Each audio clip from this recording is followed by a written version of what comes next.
The snow fell like shattered glass. Aria's knees slammed against a frozen driveway, her arms wrapped desperately around 3 tiny bundles, her newborn triplets, barely 4 days old, screaming against the bitter cold. Blood seeped through her hospital gown from the emergency C-section stitches that hadn't healed. Her breath came in ragged clouds. Behind her, the mansion doors slammed shut. Through the ornate glass, she could see him, Ethan Blackwell, the man she'd sacrificed everything for, standing beside her. Sophia Crane, draped in designer silk, her hand resting possessively on Ethan's chest, wearing the diamond necklace Aria had pawned her last family heirloom to buy him 5 years ago. Please. Aria's voice cracked, barely audible over her baby's cries. Ethan, they're yours. Your children. Ethan's face remained stone cold behind the glass. He raised his phone, typing something. Seconds later, Aria's phone buzzed in her coat pocket. The only possession they'd thrown out with her. Don't contact me again. You were always temporary. Sophia's carrying my real heir. A son. Not whatever those are. The world tilted. Aria looked down at her 3 miracles. 2 boys and a girl, their tiny faces red from crying, their fingers already turning blue from the cold. She whispered through bloody lips, I'll survive, for you, and he'll regret every breath. Then everything went black. Hey, before we dive in, if you've ever felt thrown away like trash by someone you loved, you're going to want to hear this. Hit that like button right now, and don't you dare skip ahead, because what happens next will blow your mind. But here's the question nobody saw coming. What if the woman bleeding in that snow wasn't just some abandoned wife? What if she was the missing heir to a $1 trillion empire? Stick around, because this story is about to get wild. 16 years earlier, Aria Langford had everything. The Langford estate sprawled across 200 acres in Connecticut. Fountains, marble staircases, servants who'd been with the family for generations. Her adoptive father, Victor Langford, was a man whose name made stock markets tremble. Oil, tech, real estate. He owned slices of American power most people couldn't pronounce. But Aria felt like a bird in a golden cage. Victor had adopted her at age 3 after her biological parents died in a factory fire. At least, that's what she'd been told. He raised her alongside his biological twins, Sterling and Vivian, who were 8 years older. They tolerated her. Barely. You'll never really be a Langford, Vivian once whispered at a gala, her champagne breath hot against Aria's ear. You're just father's charity project. Sterling was worse. He'd corner her in hallways, reminding her that when Victor died, she'd inherit nothing because she wasn't blood, except they were wrong. On Aria's 16th birthday, Victor called her to study, a room lined with first edition books and maps of property spanning 3 continents. He looked older than his 60 years, his hands shaking slightly as he poured 2 glasses of scotch. Don't tell me you're actually giving me alcohol. Aria joked nervously. Victor's smile didn't reach his eyes. Sit, sweetheart. She sat. There's something I've kept from you, he began, sliding a manila folder across a mahogany desk. Something I should have told you years ago, but I was afraid of what it might do to you, to us. Aria opened the folder. Inside were DNA test results. Her hands trembled as she read the conclusion. 99.9% probability of paternity between Victor Langford and subject A, Aria Langford. What is this? Victor's voice cracked. You're not adopted, Aria. You're mine, biologically. Your mother, she was someone I loved before I married into society. When she died, I couldn't let you go to the system. I told everyone you were adopted to protect you from the vultures who'd tear you apart if they knew you were my blood heir. Sterling and Vivian don't know. No one does. The room spun. Why are you telling me now? Because you're old enough to understand what this means. You're my true heir, Aria. Everything. The entire Langford fortune. It's yours when I'm gone. I'm changing my will next week to reflect the truth. Aria should have felt joy, relief, validation. Instead, she felt trapped. That night, she met Ethan Blackwell at a secret concert in Brooklyn. one of those underground venues where rich kids slummed it to feel rebellious.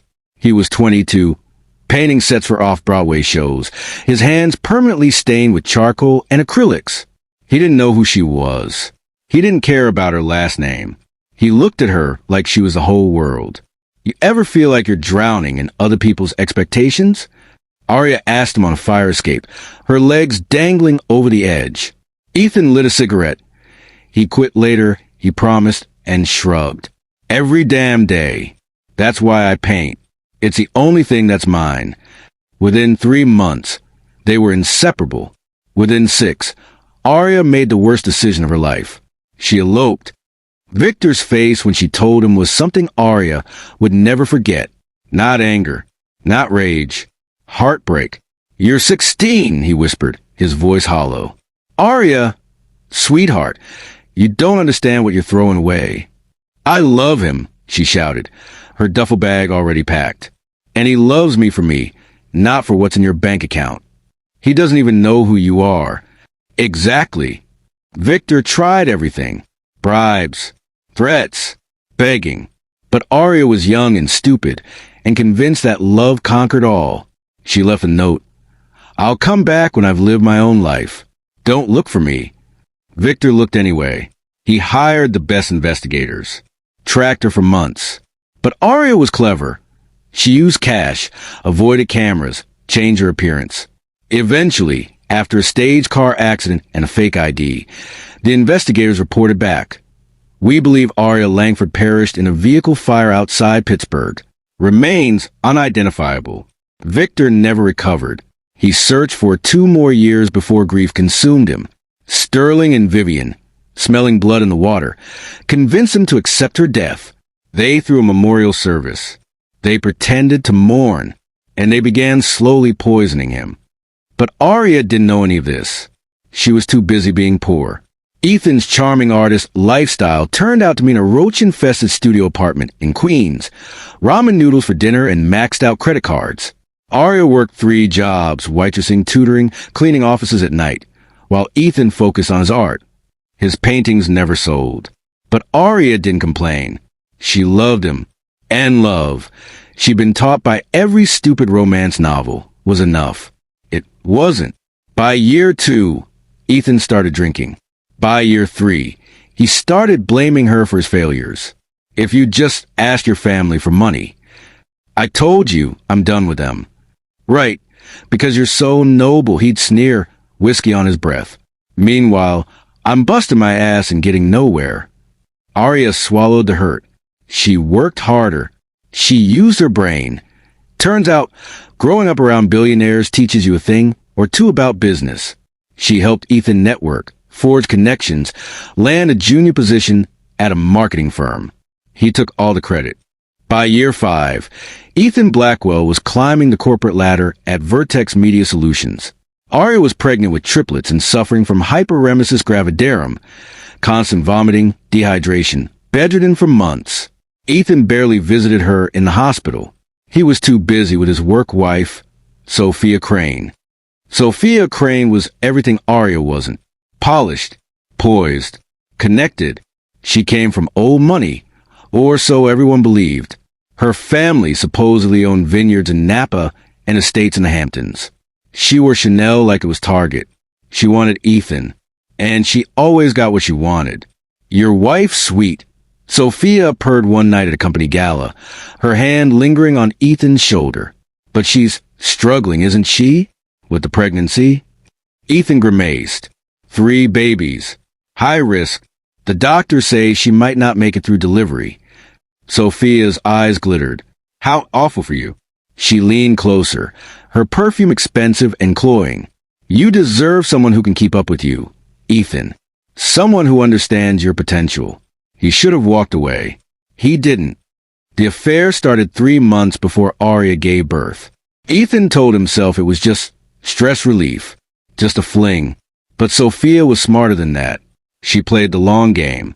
She whispered in his ear about Aria's low-class roots. Lies, since Aria never told him about the Langfords. She faked a pregnancy test, positive, grainy, his. She convinced him that Aria's triplets might not even be his. I've heard things, Ethan. She was alone a lot while you were working. Are you sure? The poison worked. By the time Aria went into emergency labor, placental abruption, hemorrhaging, nearly die on the operating table. Ethan was already emotionally gone.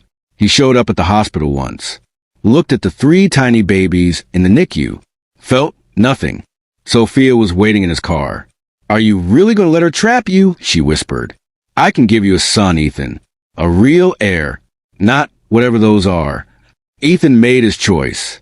For days after Aria came home from the hospital, stitches still bleeding, baby still screaming, he threw her out, into the snow. Aria woke up in a bed that smelled like lavender and old money. Her first thought, the babies. She bolted upright, pain ripping through her abdomen, and a firm hand pressed her back down. Easy, Miss Langford. They're safe. Aria's vision focused on an elderly man in a 3-piece suit, his silver hair immaculate, his eyes kind but calculating. Who? My name is Cornelius Webb. I was your father's attorney, and his oldest friend. The room spun again. My father's dead? Cornelius's face crumpled. Victor passed 3 months ago. Heart failure, they said. But between you and me, I suspect foul play. Sterling and Vivian had much to gain. Tears blurred Aria's vision. She'd never reconciled with him. Never told him she was sorry. Never. Your children are in the next room, Cornelius interrupted gently. 2 boys, 1 girl. All healthy, though the cold nearly. He cleared his throat. You're very lucky I was driving past that estate. I recognize you from the photos Victor kept. He kept photos? He never stopped looking for you, Aria. Even when the investigators declared you dead, he refused to believe it. He updated his will every year, leaving everything to you, just in case. Aria's breath hitched. Everything. Cornelius handed her a leather binder. Inside were documents, asset reports, holdings, offshore accounts, numbers with so many zeros, Aria's brain couldn't process them. You are the sole heir to the Langford fortune, Cornelius said quietly. Approximately $1.7 trillion in liquid and physical assets. Sterling and Vivian contested the will, of course, but Victor made it ironclad. You're also biologically his daughter. He kept the DNA results sealed, but they're here. You are untouchable, Aria. She looked at the babies sleeping in the next room. Her 2 sons, her daughter, their tiny chests rising and falling. Ethan had thrown them away. Like garbage. Sophia had laughed. Aria's hands clenched the binder until her knuckles went white.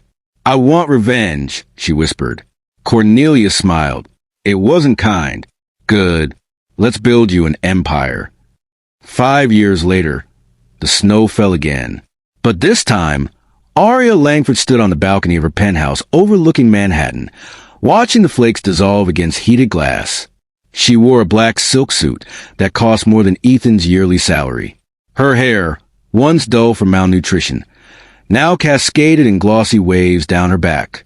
Her face, subtly refined by the world's best cosmetic surgeons, was sharper, colder, devastating. Behind her, 3 voices argued in the living room. I'm telling you, the bishop's gambit is superior. That was Dashiell, her eldest son by 4 minutes, already a chess prodigy at 5 years old. Strategy isn't everything. You need creativity. Callahan, the middle child, was building something with advanced robotics kits. At 5, he'd already programmed his first AI. Boys, you're both wrong. The real power is understanding people.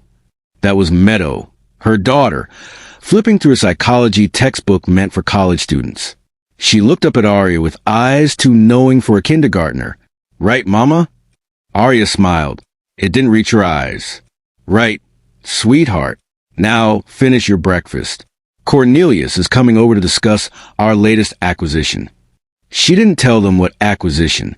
Vertex Media Solutions, Ethan Blackwell's company, had just been purchased by a shell corporation, one of 73 that Aria controlled through an intricate web of holdings.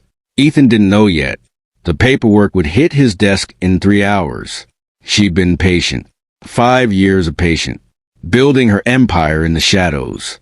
learning everything about corporate warfare from Cornelius and a team of ruthless advisors. She'd absorb her father's business philosophy like gospel. Mercy is for the weak. Power respects only power. She'd also been investigating. Sterling and Vivian were dead. Car accident. 2 years after Victor's death. Convenient. Too convenient. The brakes had failed on Sterling's Bentley during a mountain drive. Both siblings died instantly. The official report said mechanical failure. Cornelius's private investigators said something else. The brake lines had been cut professionally. Someone wanted the Langford bloodline erased. And now, only Aria remained. Someone out there didn't know she existed. Yet, the Metropolitan Charity Gala was New York's social event of the season. Billionaires, celebrities, politicians, everyone who mattered crammed into the Plaza Hotel's grand ballroom, dripping in diamonds and desperation to be seen. The theme was Winter Wonderland, complete with ice sculptures and fake snow. Aria found that poetic.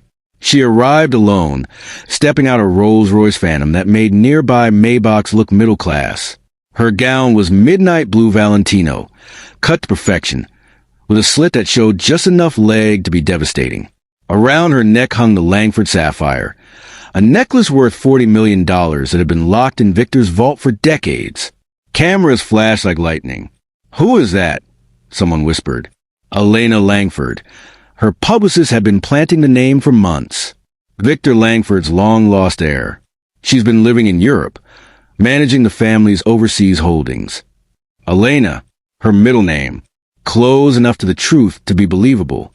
Aria glided into the ballroom, and conversation stopped. Across the room, Ethan Blackwell froze with champagne flute halfway to his lips. He'd aged poorly. Stress lines carved his forehead. His hairline was receding. The designer tuxedo didn't quite hide the weight he'd gained from too many business lunches and not enough conscience. Beside him, Sophia Crane clutched his arm, her dress expensive but somehow cheap-looking. Her pregnancy had ended in a convenient miscarriage 4 years ago. She convinced Ethan to marry her anyway. Now she was Mrs. Blackwell, and she hated every second of it. Ethan's company was hemorrhaging money. His investors were pulling out. His reputation was crumbling. And Sophia's family money had turned out to be a lie. Her estates were rented for photo shoots. Her vineyards were someone else's property. She was a con artist who conned herself into a sinking ship. And now, watching this goddess walk into the room, Sophia felt something she hadn't felt in years. Fear. Aria didn't approach them immediately. She worked the room like a maestro, conducting an orchestra. She donated $5 million to the Children's Hospital, casually, like it was pocket change. She charmed the governor. She made the CEO of Goldman Sachs laugh. And every few minutes, her eyes would drift to Ethan, watching him squirm. Finally, an hour into the gala, she let herself be introduced. Mr. Blackwell, the event coordinator gushed, pulling Ethan over. "You simply must meet Elena Langford. She's looking to invest in media companies," and I thought. Aria extended her hand, her smile perfectly polite, perfectly empty. "Mr. Blackwell, I've heard so much about Vertex Media Solutions." Ethan took her hand, and something flickered in his eyes. Recognition? No, not quite, but something familiar he couldn't place. "Ms. Langford, the pleasure's mine. Though I have to admit, with your family's resources, I'm surprised you'd be interested in a company our size." "Oh, I'm interested in all sorts of undervalued assets," Aria purred. "Things people have thrown away, forgotten about. You'd be surprised what kind of value you can extract when you look closer." Sophia materialized at Ethan's elbow, her smile plastic. "How fascinating. Though I'm sure my husband's company is hardly thrown away. We've been doing quite well." Aria's eyes finally settled on Sophia, and the temperature in the immediate vicinity dropped 10 degrees. "Mrs. Blackwell, I don't believe we've met." Sophia's hand was cold and clammy when they shook. Sophia Crane Blackwell, Ethan's wife. "How lovely," Aria said, her voice honey over razor blades. "You must be so proud of him. Building his career from nothing. Though I understand he had some help early on." A first wife, perhaps, who supported him through the lean years. Ethan's face went white. Nobody was supposed to know about Aria. He'd scrubbed her from his history. Told everyone Sophia was his first and only wife. Aye, that's ancient history, he stammered. History? Aria mused, sipping her champagne. Such a funny word. It implies something dead and buried. But sometimes, Mr. Blackwell, the past doesn't stay buried. Sometimes it comes back. She smiled at them both, a smile that would haunt their nightmares. I'll be in touch about that investment. To enjoy your evening. She walked away, leaving them standing in the wreckage of their composure. 3 days later, Ethan's world imploded. He arrived at Vertex Media Solutions to find Cornelius Webb sitting in his office, flanked by 2 lawyers. What the hell is this? Cornelius gestured to a chair. Sit down, Mr. Blackwell. We have much to discuss. I'm calling security. Security answers to me now, Cornelius said mildly. As of 6 a.m. this morning, Langford Industries acquired controlling interest in Vertex Media Solutions. You now work for us. Or rather, you work for her. The door opened. Ariel walked in, her heels clicking against marble like a countdown to execution. Ethan's breath caught. The resemblance was impossible. But this woman was polished, powerful, untouchable. Nothing like the broken girl he'd thrown away. You, he whispered. Aria sat in the chair across from him, the big leather one. The CEO's chair he'd fought so hard to earn, and crossed her legs. Hello, Ethan. Did you miss me? His mouth opened and closed like a fish drowning in air. Aria? But you were... dead. She tilted her head. Homeless? Pathetic? Which version did you tell yourself to sleep at night? The babies. Our children, she corrected, ice in every syllable. Dashiell Callahan and Meadow, they're 5 now. Brilliant. Healthy. No thanks to you. Ethan lunged forward. Where are they? I have rights. Cornelius's hand slammed a stack of papers on the desk. Actually, you don't. You abandoned them. We have hospital records, security footage, text messages. You relinquished all parental rights the moment you threw them into a snowstorm at 4 days old. Ariel leaned back, savoring his panic like fine wine. But don't worry, Ethan. I'm not here to talk about our children. I'm here to talk about your company. See, Vertex has been struggling. Bad investments. Scandals. There was that harassment lawsuit last year, dismissed, but the rumors stuck. And now, with new management, we're going to be making some changes. You can't. I can. I own you. Every contract, every deal, every employee. You work for me now. She stood, smoothing her skirt. Your first assignment. There's a pitch meeting tomorrow with Helix Corporation, our biggest potential client. Don't screw it up. She walked to the door, then paused. Oh, and Ethan? That penthouse you and Sophia live in? The one with the view of Central Park? I own the building. Your rent just tripled. Effective immediately. The door closed behind her with a final click. Ethan sat in the ruins of his empire, and for the first time in 5 years, he understood what he'd lost. Sophia Crane Blackwell was a survivor. She'd built her entire life on lies. Fake pedigree, fake fortune, fake pregnancy, but she'd always managed to stay one step ahead. Men were easy to manipulate. A smile here, a tear there, and they'd give you anything. But Aria wasn't a man. And Aria played a different game. The first crack came when Sophia's mother showed up at a luncheon. Except it wasn't her mother. It was an actress Aria had hired, along with photographers, to create a scene. Sophia Marie Kowalski, the woman shrieked across the restaurant. You owe me $60,000 in gambling debts. Sophia's face went scarlet. I don't know this woman. Don't lie. I raised you in that trailer park in Jersey. You told everyone you were from the Hamptons, but you're from Hamilton Township. The society ladies gasped. Phones came out. Videos went viral within the hour. Sophia tried to do damage control, but Aria's team was faster. By evening, every major outlet had run stories. Socialite Sophia Crane's secret past exposed. Her charity board positions? Revoked. Her country club membership? Terminated. Her friends? Gone. Within a week, Sophia was a pariah. And Ethan started looking at her differently. "You lied to me," he said one night, his voice hollow. Sophia's mask cracked. "Everyone lies. Ethan, you think you're so innocent? You threw your pregnant wife into the snow. Because you told me. I told you what you wanted to hear. You wanted permission to be selfish, and I gave it to you." She laughed bitterly.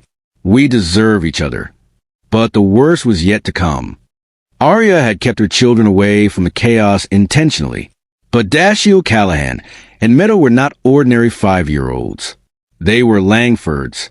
"Mama," Dashiell said one evening, his chest had spread before him. "When do we meet our father?" Aria stiffened. "Why would you want to meet him?" Meadow looked up from her book. "Know your enemy, Mama. You taught us that." Callahan grinned. Circuits and wires spread across the table. "Plus, I built a listening device. We could bug his office." Aria wanted to say no, but she was raising warriors, not victims.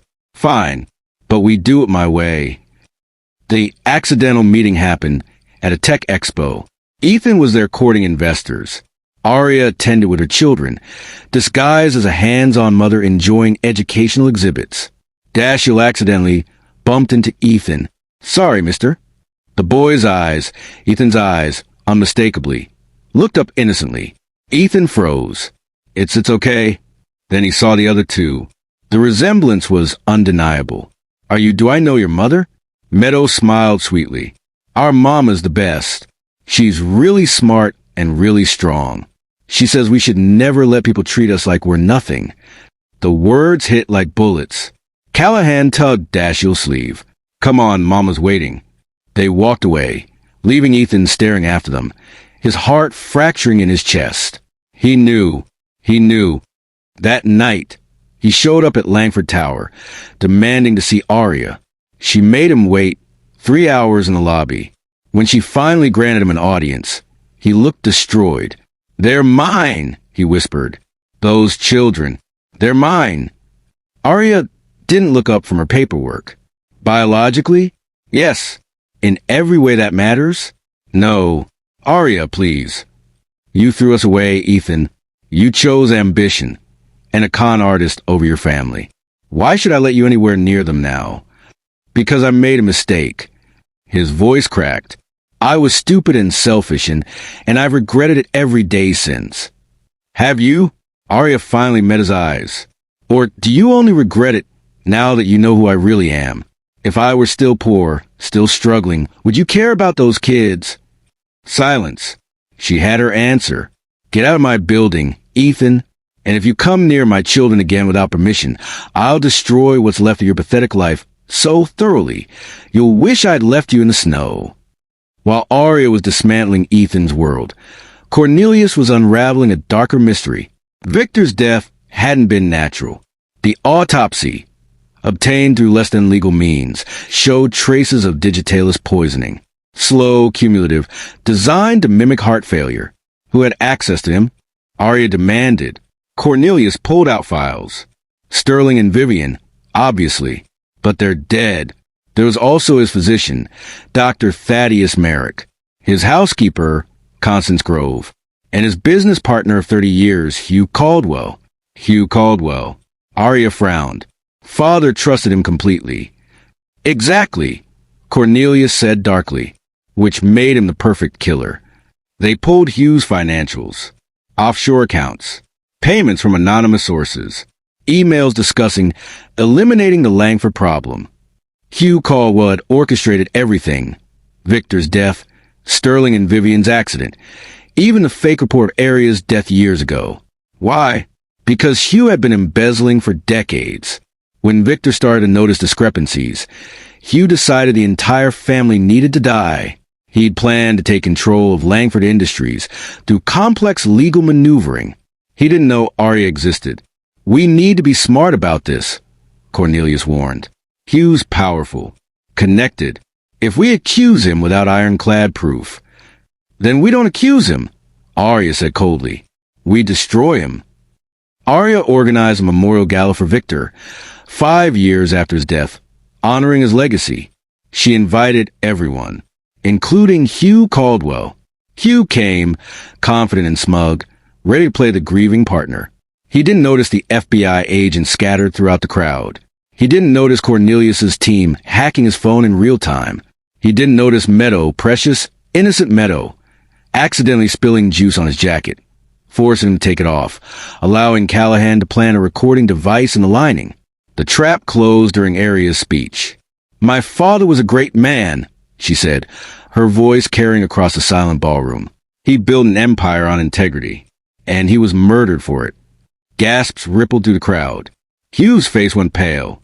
Murdered by someone he trusted. Someone who poisoned him slowly, who killed my siblings, who tried to erase our entire family. She looked directly at Hugh. Someone who was about to spend the rest of his life in prison. The FBI moved in. Hugh tried to run. He didn't make it past the door.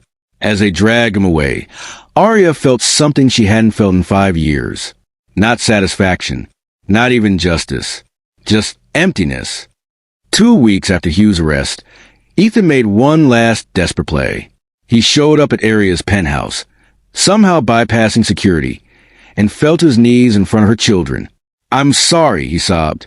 "I'm so sorry. I was a coward and a fool, and I don't deserve forgiveness. But please let me know you. Let me be your father." Dashiell looked at Callahan. Callahan looked at Meadow. Meadow looked at Aria. "What do you think, Mama?" Aria knelt beside her children, her hand resting on Meadow's shoulder. "It's not my choice, sweetheart. It's yours. All 3 of you. Do you want him in your life?" The triplets huddled together, whispering. Finally, Dashiell spoke. "We'll give you a chance. But you have to earn it. Prove you've changed." Ethan's face crumpled with relief. "Anything. I'll do anything." "Then start," Meadow said quietly, "by leaving Sophia. She's poison, and you know it." Ethan filed for divorce the next day. Sophia fought it viciously, but Aria's lawyers buried her in legal fees until she had no choice but to settle for almost nothing. Last anyone heard, Sophia Crane was working at a discount clothing store in Newark, her 15 minutes of fake fame long gone. Ethan, meanwhile, spent the next year in therapy, slowly rebuilding a relationship with his children. Aria supervised every visit, every interaction, her eyes hard as diamonds. She never forgave him, but she let him try, because her children deserved the choice she'd never had. 5 years after that snowy night, 10 years after the abandonment, Aria Langford stood atop her empire. Langford Industries had doubled in value. She'd expanded into tech, green energy, pharmaceuticals. She was on the cover of Forbes, Time, Fortune. Her children, now 10 years old, were thriving. Dashiell was competing in international chess tournaments. Callahan had a provisional patent for an AI learning system. Meadow was writing a children's book about resilience. They were unstoppable. And Aria, she stood on her balcony as snow fell over Manhattan, remembering that night, remembering the cold, remembering the moment she decided to survive. Her phone buzzed. A message from Ethan. "Thank you for letting me try. I know I'll never deserve it." She didn't respond. Instead, she looked at her children through the glass, laughing over a board game, and she smiled. A real smile. She'd been thrown away like trash, but she'd built herself into a queen. And the storm? The storm answered only to her. The end. All right, that's the end. If the story hit you in the feels, do me a favor, drop a comment telling me what moment got you the most. Was it when the triplets met Ethan? When Hugh got arrested? When Sophia's lies got exposed? And if you haven't already, subscribe because I've got more stories like this coming that'll keep you up at night. Share this with someone who needs to hear that you can rise from the ashes and build an empire. Until next time, remember, never let anyone make you feel like you're nothing. You're everything. Peace.